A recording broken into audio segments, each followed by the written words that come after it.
Good morning. Welcome to this reflection for Friday, the 22nd of May. We continue our series reflecting on the I am statements of Jesus, and today we are up to I am the resurrection and the life, which is in John 11. Last week, a friend and colleague who had been supervising me died. The cancer started as a melanoma in his sinuses, and he had half of his face removed late last year to try and address it.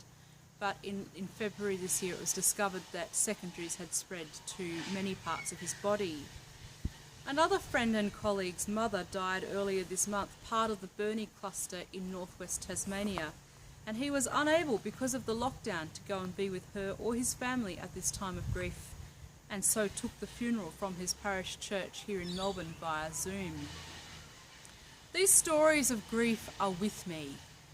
And I'm sure that other stories of sorrow and grief are with you who are watching and listening to this or reading it.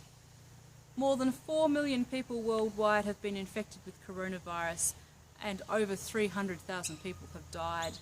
And we think those numbers underrepresent the true death toll from this vicious virus. So how do we hear Jesus' statement, I am the resurrection and the life, against such a backdrop of seeming hopelessness, despair, death and sorrow? I'll confess I have a bit of a protest with this story of Jesus. Jesus is told early on in the chapter, John 11, that Lazarus, one of his beloved buddies, is dying. Cool bananas, Jesus says, and keeps doing whatever he's doing for another couple of days. Aren't you going to go to him? His disciples ask. He says, nope, it's all good. It's all to God's glory. Now, I bet the disciples wondered what he'd been smoking out in the wee small hours of the morning when they were sleeping and he was supposedly praying. So he stays another 2 days delaying where he is, and then he says, let's go to Judea. They object because of the threat of death for Jesus, until he says to them, look, Lazarus has fallen asleep. Good, they say, because he'll get better. Jesus comes around and says to them, he's dead, doofuses. We're going there to waken him. Now there's something incredibly cavalier in all this, which is why I've done such a colloquial retelling of the story. So Lazarus had to die? His sisters, who'd been hoping and praying and sent for Jesus to come and heal him, they had to go through the grief of losing their brother? What in this suffering is glorifying to God? What is glorifying to God in this, that Jesus plays Russian roulette with a loved one's life? Then Jesus shows up in Bethany, and Martha rightly comes and berates him. If you'd been here, he wouldn't have died.